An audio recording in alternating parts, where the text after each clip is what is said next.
Here in Oslo, Norway, where more than 80% of new cars sold are electric vehicles. There are electric cars everywhere. The streets are quieter, there's less fumes. It's actually quite noticeable. EV adoption అంత speed up ఎలా చేశారు అన్న factors గురించి మాట్లాడుకుందాము. First factor వచ్చేసరికి government policies ఇంకా incentives.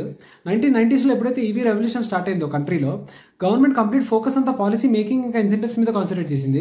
For example parking spaces కానీ, లేకపోతే ఫ్రీ పార్కింగ్ స్పేసెస్ కానీ, లేకపోతే ఫ్రీ టోల్స్ కానీ, ఇంకోటి ఎగ్జంప్షన్ ఆన్ విఏటి అంటే వాల్యూ యాడెడ్ ట్యాక్స్ అనమాట.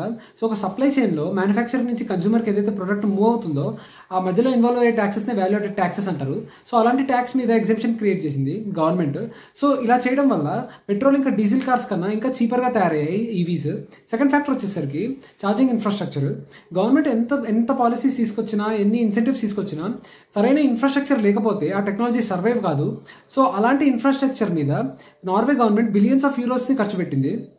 దానివల్ల యాజ్ ఆఫ్ నౌ నార్వేలో 27,000 ఛార్జింగ్ స్టేషన్స్ ఉన్నాయి.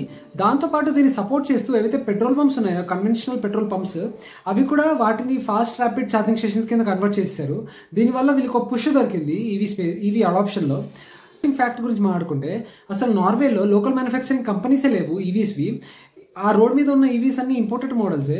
అలా అని చెప్పి గవర్నమెంట్ ఫోకస్ని లోకల్ మ్యానుఫ్యాక్చర్ మీద షిఫ్ట్ చేయకుండా వీళ్ళ కంప్లీట్ ఫోకస్ అంతా పాలసీ మేకింగ్ ఇన్సెంటివ్స్ మీద పెట్టడం వల్ల వీళ్ళకి ఒక పుష్ వచ్చేసింది మళ్ళీ ఈవీ అడాప్షన్లో.